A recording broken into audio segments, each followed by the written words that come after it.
Tak přátelé, dneska se podíváme na myšičku, myš, pojď ke mně blíž.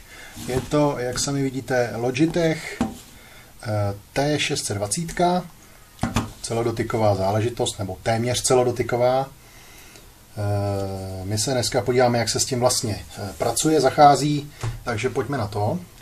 Takže vidíte samozřejmě plochu Windows 8, klasicky start obrazovku a samozřejmě klasickou plochu. Začneme tím, jak se vlastně s myší vůbec dělá. Pro ty, kteří si mysleli, jako třeba já, že myš je tak nějak jakoby dotyková, to znamená, že budete pouze takhle ťukat tlačítko, tak samozřejmě to není pravda. Ta myš je ve skutečnosti jedním velkým tlačítkem, to znamená, že takhle dochází vlastně k celému tomu kliku. Když se podíváte, jo, celý tohle je vlastně jedno velký tlačítko vevnitř. Potom už se samozřejmě rozlišuje mezi levým klikem a pravým klikem. Ten pravý klik prostě reaguje občas, jak se mu chce. Teď to třeba funguje. No, pravý klik můžeme podívat takhle.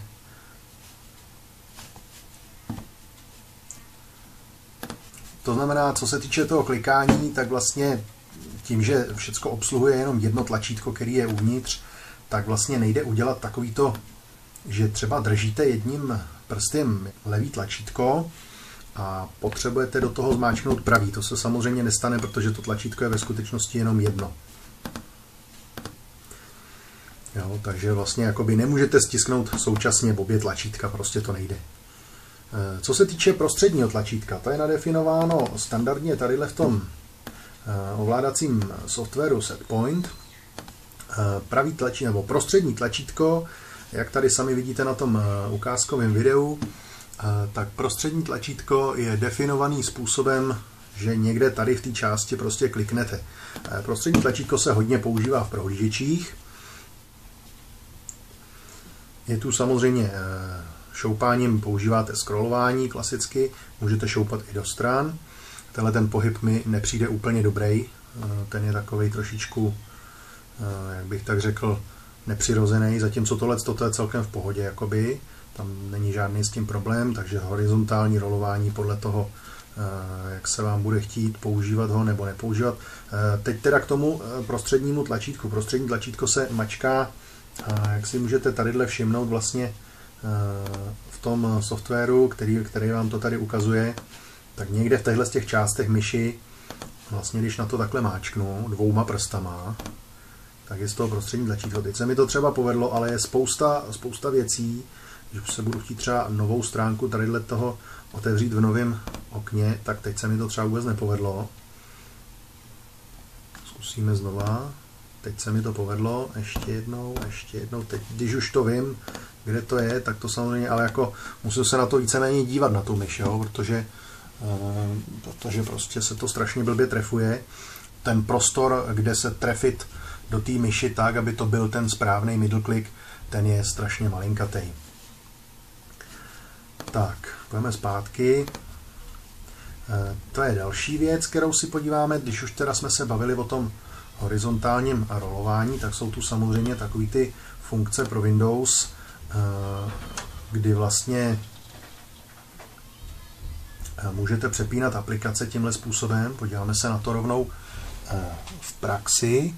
Takže takhle vemu ten prst a nic. Skvělý, takže znova.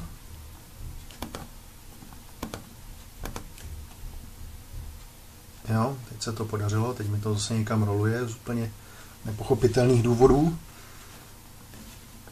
Jo, jako strašně blbě se, tohleto gesto je ještě víc nepřirozený než klasický rolování. Teď zrovna v této aplikaci funguje rolování do stran úplně stejně jako rolování nahoru dolů. Takže jakoby ten pohyb je prostě strašně nepřirozený. Zpravidla si tou myší cuknete a jak vidíte, skoro vůbec to nereaguje, nedělá to, co bych chtěl, aby to dělalo. Jo. Tak zkusíme to znova. Ne. Jo, teď se to přeplo. Aha. Tak teď to tady funguje, tak asi nahoře se... No, teď to funguje i nahoře. asi fakt záleží, jako fakt, jak držíte tu myš, kolik těch dotyků vlastně tou dlaní na té myši vygenerujete, protože přestože je jakoby multidotyková, tak asi ten počet těch dotyků není úplně neomezený. Takže teď, když to držím takhle, jak to držím, tak to samozřejmě nefunguje. Zkusím to držet nějak jinak. Už to funguje. Vždycky s tou myší pohnete, jako tohleto, ta myš poměrně dobře klouže, takže ten pohyb je úplně jako, záleží, jestli vám to samozřejmě vyhovuje, přepínání aplikací ve Windows tímhle způsobem. Teď to zase někam roluje. Zastav se, kruci, hergot, tohle je, pojď do pryč, to je aplikace, to je nápad. Tak, teď byl pravý klik, přestože jsem udělal levej. Jo. Takže to by bylo to přepínání, který už zase nefunguje jinak. Tohle to funguje poměrně spolehlivě, přestože ten pohyb je ještě méně přirozený. Přece jenom tady třeba řeknu palcem, že bych si jakoby přepínal ty aplikace, tak to jako funguje.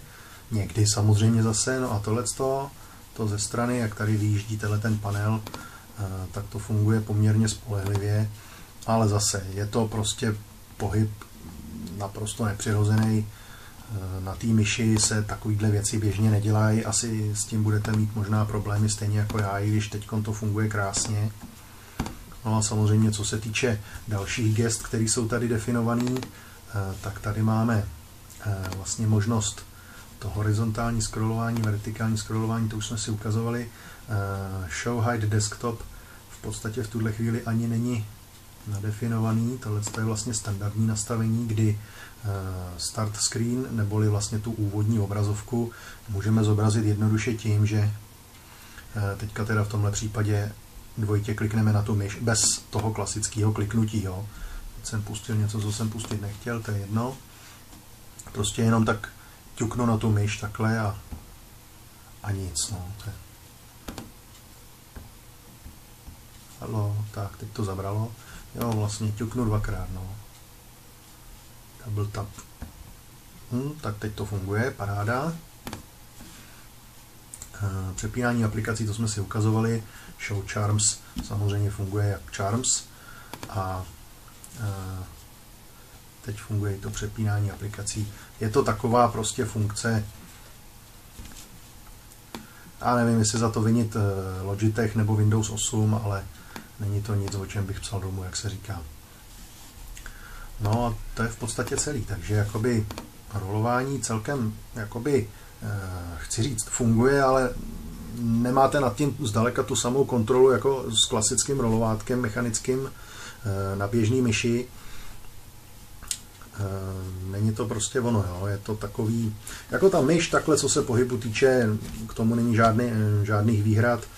Samozřejmě potom, co se týče těch klikání a rozlišování levých, pravých tlačítek, víceméně je to asi ještě z toho, co tam nefunguje úplně korektně, to, co funguje asi nejlíp ještě, ale není to prostě úplně ono. Jo. Problém další samozřejmě je ten, že vy nemáte standardně myš tak, že ji držíte s prstama nad myší, jo. To se běžně nedělá. Já třeba osobně, když si vezmu tadyhleto myš, tak já třeba myš prostě používám tak, že ty prsty mi na těch tlačítkách v podstatě sedí a jenom dělám klik, klik, klik.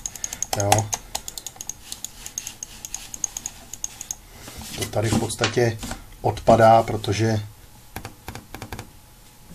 naděláte těma prstama vlastně víc pohybu, než je zdrávo, no. Takže není to úplně super. Samozřejmě, když si potom ještě srovnám tuhletu myš, která je ergonomická, ta myš na tom ta ruka na tom sedí úplně krásně, v podstatě přirozeně, tak tadyhle tohleto, to je úplně jiná káva. To je prostě malinkatý, tenoučký, lehoučký. Jo. Když se podíváte, to je prostě rozdíl nebe a dudy, jo.